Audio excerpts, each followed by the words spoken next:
जैसा कि हमने आपसे कहा था कि नेक्स्ट वीडियो में आपको मानव मस्तिष्क और मेरुज्ज के बारे में बताएंगे। इसके पीछे की वीडियो में हमने आपसे चर्चा की थी कि जो जीव जंतु हैं, पेड़ पौधे हैं, उनमें नियंत्रण और समन्वय कैसे होता है। ठीक है, आपका जो तंत्रिका तंत्र था, हार्मोन तंत्र था, तो तंत्रिका तंत्र में दो शब्द आए थे, मानव मस्तिष्क और मेरुरज्जु। तो इन दोनों को ही हम बहुत अच्छे से पढ़ेंगे और हार्मोन तंत्र की जिक्र हम नेक्स्ट वीडियो में करेंगे। अगर आपको नीड हो तो आप कमेंट सेक्शन में बता सकते हैं, हम वीडियो आपको प्रोवाइड करा दी जाएगी। और इसके जो नोट्स है वो सभी आपको डिस्क्रिप्शन में लिंक दिया है, व्हाट्सएप के ग्रुप से, व्हाट्सएप के चैनल से आप ऐड हो जाइए, आपको सब प्रोवाइड करा दिया जाएगा। देखते हैं मानव मस्तिष्क। मनुष्य के मस्तिष्क में बहुत क्षमता होती है, इतनी क्षमता होती है कि आप अपनी कल्पना से भी, आपकी कल्पना से भी परे है। आप इमेजिन नहीं कर सकते हो कि आपका जो माइंड है वो क्या क्या कर सकता है। ठीक है, तो पहले जानते हैं माइंड के बारे में क्या है ये। मस्तिष्क हमारे शरीर में उपस्थित सबसे महत्वपूर्ण व अति कोमल अंग होता है। ठीक है, ये अस्थियों की बनी खोपड़ी में सुरक्षित होता है। आप लोगों ने कंकाल देखा होगा ना, पूरी खोपड़ी होती है अस्थियों की, और उसके बीच में मस्तिष्क, यानी मस्तिष्क किसका होता है? मांस का बना होता है। यानी मांस के, आपके जांग में भी मांस है, मस्तिष्क में भी मांस है, लेकिन माइंड जो आपका सोच विचार का केंद्र है वो ये है। जिस प्रकार से आपको माइटोकॉन्ड्रिया कोशिका का पावर हाउस है, एनर्जी उसको वहां से मिलती है। इस सोच विचार का केंद्र, आपको क्या करना, क्या सही है, क्या गलत है, हंसना रोना और जो भी आपके भाव विभाव आते हैं, सब मस्तिष्क की उपज है। खोपड़ी का जो निर्माण होता है वो 22 अस्थियों के मिलने से होता है, जिनमें से 14 अस्थियां चेहरे पर, आपके चेहरे पर आगे की ओर, और वह 8 अस्थियां पीछे की ओर होते हैं। ठीक है, पीछे की ओर। मस्तिष्क एक बहुत ही जटिल संरचना है जो मांसल युक्त होती है। आपको बताया था मांस का बना होता है, मांसल युक्त होती है। इसके ऊपर दोहरी झिल्ली चढ़ी होती है। मांस का एक, आप कह सकते हो, दो हिस्सों में एक आपका माइंड है, और इसके ऊपर दोहरी झिल्ली चढ़ी होती है, एक नहीं डबल झिल्ली, जिन्हें दृढ़ तानिका और मृदु तानिका कहा जाता है। अब दोनों झिल्लियों को अलग अलग करने के लिए बीच में कुछ ना कुछ भरेंगे, तो वही है, दोनों झिल्लियों के मध्य एक तरल पदार्थ भरा होता है जिसे प्रमस्तिष्क मेरुद्रव्य कहा जाता है। यह बाहरी आघातों से मस्तिष्क की रक्षा करता है। आपने देखा होगा कि आप मस्तिष्क पे अगर आपकी कोई खोपड़ी पे मार दे हल्के से, तो आपके जो ब्रेन में होता है वो पेन नहीं होता है, वो आपकी जो हड्डी है, अस्थि है, जो अस्थियों की खोपड़ी होती है, वो आपका जो किसी ने मारा उसको वो झेल ले जाती है, आप ऐसे कह सकते हो। लेकिन जब आपका सर कभी कभी तेजी से आपके दीवार में या गेट में कहीं पे तेजी से अगर लड़ जाता है, तो आप एकदम से आप फील करते हो कि आपका जो दिमाग है उसमें दर्द हुआ, नहीं, आपका चोट वहां तक पहुंच जाती है। और जो सीरियल्स वगैरह में क्या दिखाते हैं कि याददाश्त चली जाती है, इस तरह से, है ना। हाँ तो अब बात करते हैं मस्तिष्क के भाग। मस्तिष्क मुख्य रूप से 3 भागों में बटा होता है। अग्र मस्तिष्क, अग्र मस्तिष्क मतलब आगे वाला मस्तिष्क, है ना, क्या बोलते हो, कपाल है। यह मस्तिष्क का सबसे मुख्य भाग होता है जो संपूर्ण मस्तिष्क का 2/3 भाग बनाता है। 2/3 भाग बनाता है। यह 2 भागों में बटा होता है। प्रमस्तिष्क यानी सेरिब्रम, है ना, सेरिब्रम सेरिबेलम पढ़ा है ना। हाँ, तो अग्र मस्तिष्क आपका 2 भागों में बटा होता है। प्रमस्तिष्क क्या है? ये 2 गोलार्धों का बना हुआ, गोलार्धों, गोला प्लस अर्धों यानी आधे गोला का बना हुआ भाग होता है, जिसमें 3 गहरी दरारें उपस्थित होती हैं। गहरी दरारें मतलब थोड़ा सा गोला, दरार, फिर गोल, दरार, फिर गोल, दरार, यानी 2 गोला से बना हुआ होता है, 3 गहरी दरारें होती हैं। इस भाग को, यानी प्रमस्तिष्क को, सोच विचार का केंद्र कहा जाता है। यानी आप जो भी सोचते हो वो सब किसमें सोचते हो? सेरिब्रम में, प्रमस्तिष्क में। कार्य क्या है इसका? मनुष्य में उत्पन्न होने वाले सभी प्रकार के विचार, दुख, खुशी, तनाव, स्मरण, हर्षोल्लास, बहुत खुश हो गए, भय, क्रोध, ईर्ष्या, जितने भी प्रकार के आपके भाव विभाव अनुभव होते हैं, सब प्रमस्तिष्क से ही उत्पन्न होते हैं। ठीक है, और एक चीज, सूंघने की क्षमता, किसी भी चीज की सूंघने की क्षमता, स्मेल कैसे आ रही है, स्पर्श करने की क्षमता, सब और सब प्रमस्तिष्क से ही उत्पन्न होता है। ठीक है, इतने काम करता है आपका प्रमस्तिष्क। अब बात करते हैं सेकंड, और मस्तिष्क हो गया डाईएंसिफेलॉन। डाईएंसिफेलॉन क्या है? अग्र मस्तिष्क का वह भाग जिसमें पीयूष ग्रंथि जुड़ी होती है। पीयूष ग्रंथि बहुत ही, जब आपको हार्मोन्स तंत्र के बारे में बताएंगे तो इसमें जो आपकी पीयूष ग्रंथि है, अब समझिए मास्टर ग्रंथि है।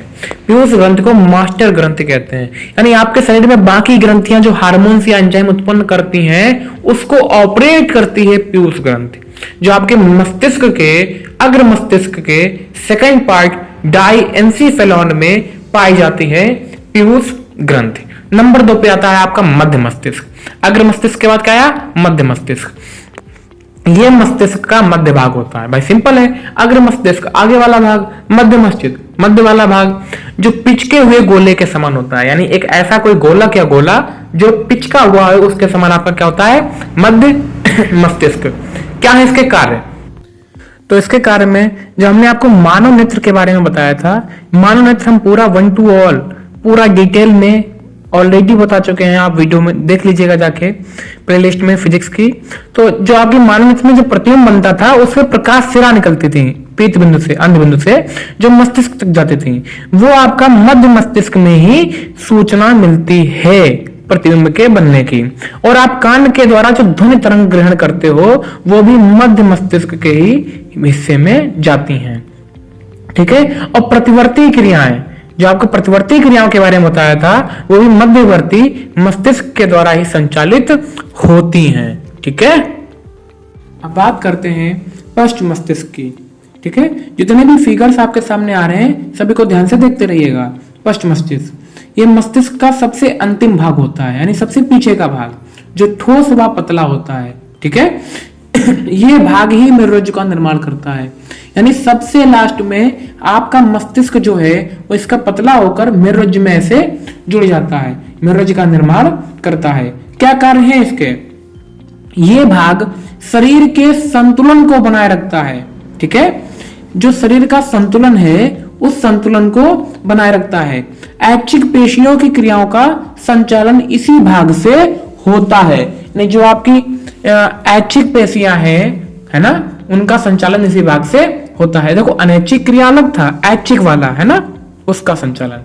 अब बात करते हैं मेरुरज्जु, है ना, रीढ़ की हड्डी।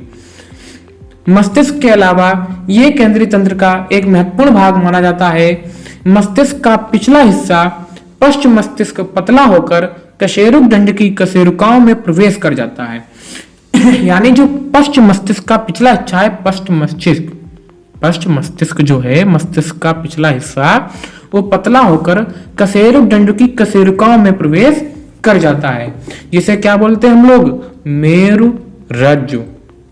आप लोगों ने अक्सर देखा होगा जो पहलवान लोग होते हैं वो अपना माइंड दूसरों की अपेक्षा कम यूज कर पाते हैं, यानी उनका माइंड दूसरों की अपेक्षा कम होता है। क्यों? क्योंकि पहलवानी में जो आपका अटैक होता है वो गर्दन के पिछले हिस्से पे ही होता है ज्यादातर। उसी गर्दन के नीचे वाले हिस्से को, पिछले हिस्से को पकड़कर ही दूसरा पहलवान उस पहलवान को पटकी देता है। तो बार बार वहां पे प्रहार होता है, जिससे आपका जो मेरुरज्जु है और जो आपका जो मस्तिष्क है उस पर बार बार प्रहार होता है, जिससे उसकी याददाश्त कमजोर हो जाती है, मस्तिष्क का पूरा यूज नहीं कर पाता है। तो ये रीजन होता है।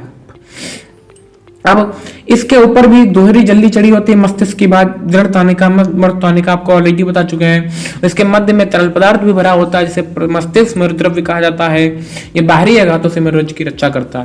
यानी जिस प्रकार से आपके मस्तिष्क की रक्षा की गई है उसी प्रकार से मेरुरज्जु की भी रक्षा की गई है। लेकिन बार बार पहलवानों के गर्दन पर, पीछे वाली गर्दन पर, पिछले हिस्से में बार बार अटैक होने की वजह से इसमें कुछ विक्षोभ यानी कमी आ जाती है, जिसकी वजह से उनमें माइंड का कम यूज हो पाता है, वो कम यूज माइंड का कर पाते हैं, ठीक है। अब बात करते हैं आगे मेरुरज्जु के कार्य कि कैसे कार्य करती है आपकी मेरुरज्जु।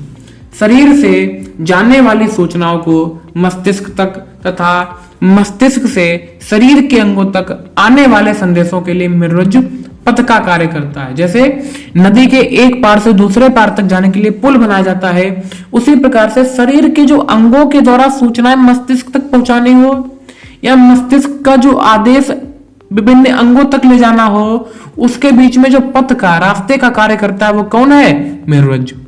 ठीक है, मस्तिष्क को अगर हाथ को आदेश देना है कि अपना हाथ उठा के भोजन को हाथ में उठा के मुंह तक ले आओ, मेरुरज्जु काम करेगा। ठीक है, हाथ पर आपकी चींटी ने काट लिया तो उसका संदेश कहाँ किसके थ्रू जाएगा? मेरुरज्जु के थ्रू मस्तिष्क तक। हमारे शरीर में होने वाली प्रतिवर्ती क्रियाओं का संचालन भी मेरुरज्जु के द्वारा होता है। अब ये प्रतिवर्ती क्रिया क्या है इसको भी देखते हैं और बस इस जो आपका टॉपिक है इसका अंत की करते हैं। प्रतिवर्ती क्रिया बहुत ही ज्यादा इंपॉर्टेंट और सबने ध्यान दिया होगा। प्रतिवर्ती क्रिया को सर्वप्रथम मार्शल नामक वैज्ञानिक ने पहचाना था। मार्शल ने बताया था कि प्रतिवर्ती क्रिया आपकी क्या होती हैं। वेस्ट तथा टेलर के अनुसार क्या है? अनैच्छिक क्रियाएं जो किसी उत्तेजना के कारण शरीर में स्वतः घटित हो जाएं उन्हें प्रतिवर्ती क्रियाएं कहा जाता है। यानी ऐसी अनैच्छिक क्रियाएं जो किसी भी रीजन से अपने आप स्वतः यानी अपने आप घटित हो जाए उन्हें प्रतिवर्ती क्रियाएं कहा जाता है। इन क्रियाओं का संचालन मेरुरज्जु के द्वारा होता है। ये दो प्रकार की होती हैं, प्राकृतिक प्रतिवर्त और उपार्जित प्रतिवर्त। प्राकृतिक प्रतिवर्त क्या है? ये क्रिया जीवधारी में जन्मजात होती है, यानी बच्चे ने जन्म लिया और ये क्रिया उसके अंदर शुरू हो गई। ठीक है, इस क्रिया के लिए उसे किसी भी शिक्षण की आवश्यकता नहीं होती। कोई आपको नहीं बताता बेटा उबासी कैसे आती है, नहीं उबासी यानी जमुआई सबको लेना पड़ता है, बच्चा भी जमुआई ले लेता है। खांसी आना, छींक आना सिंपल है, कोई आपको नहीं सिखाता किस प्रकार से खांसेंगे, किस प्रकार सीखेंगे, किस प्रकार उबासी लेंगे। यानी कैसी है? प्राकृतिक। अब बात करते हैं उपार्जित की, जो आप दुनिया से या अपने थ्रू या किसी के थ्रू देख कर सीख कर करते हो। ये क्रिया जीवधारी में जन्मजात नहीं होती हैं, यानी किसी को साइकिल चलाना जन्म से नहीं आता है, किसी को टाइपिंग करना जन्म से नहीं आता है। ठीक है, किसी आप नए बच्चे बिल्कुल अभी बच्चे का जन्म हुआ उसके आगे रसगुल्ला रख लो तो उसके मुंह में पानी नहीं आएगा। तो ये क्रिया निरंतर अभ्यास करने से जीवधारी में उत्पन्न हो जाती है। जैसे साइकिल चलाना है, आप साइकिल चलाते हो तो आपका वहां पे कौन काम करता है? मस्तिष्क। और जहां पे मस्तिष्क काम करेगा वहां पर आपको टाइम लगेगा ही लगेगा, लेकिन जब आप साइकिल चलाना सीख जाते हो तो आपका मेरुरज्जु वो काम टेक ओवर कर लेता है मस्तिष्क से। यानी ऐसा कि मस्तिष्क अपना काम मेरुरज्जु को दे देता है। ठीक है, कि आप इसको करिए, ये तो सीख गया है, अब हम कुछ नया सीखते हैं। नहीं, मस्तिष्क का काम है सीखना, और सीखने के बाद मेरुरज्जु को अपना काम पकड़ा देना। जैसे आप टाइपिंग करते हो बहुत स्लो करते हो, एक एक अक्षर देख देख के टाइपिंग करोगे, लेकिन जब आपको टाइपिंग आ गई तो आप दोनों हाथों से बहुत इजीली कर लोगे, तब आपका मेरुरज्जु। समझ रहे हो आप? गुड। भोजन देखकर मुंह में पानी आना, यानी अगर आपको रसगुल्ले का स्वाद पता है तो अब जब कभी भी रसगुल्ला देखोगे तो उसको देखकर मुंह में पानी आएगा, यानी बार बार अभ्यास करने से। ठीक है, आपके नीचे लिखा भी है कि ये क्रिया में उपार्जित प्रतिवर्त जो है वो प्रारंभ में मस्तिष्क द्वारा परंतु अभ्यास हो जाने पर मेरुरज्जु के द्वारा संचालित होती हैं। यानी इस वीडियो में आपने मस्तिष्क और मेरुरज्जु के बारे में बहुत अच्छे से पढ़ा है, और इसकी पिछली वीडियो में हमने मानव जीवधारी एवं पेड़ पौधों में जो नियंत्रण होता है, समन्वय होता है, उसके बारे में हमने तंत्रिका तंत्र के बारे में एक्सप्लेन करके बताया है। और नेक्स्ट वीडियो में हम आपको हार्मोन्स तंत्र बता देंगे, और इस चैप्टर का ऐसा कोई भी टॉपिक नहीं रह जाएगा। आप किसी भी लेवल की तैयारी करने चले जाइए, बिल्कुल बेसिक से हाई लेवल तक आपको एक्सप्लेन किया गया है। और ऐसे ही मजेदार वीडियो के लिए बने रहिए SBS सॉल्यूशन बाय सौरभ के साथ। थैंक यू वेरी मच, और आप अपने विचार प्रस्तुत कीजिए कमेंट बॉक्स में। ओके।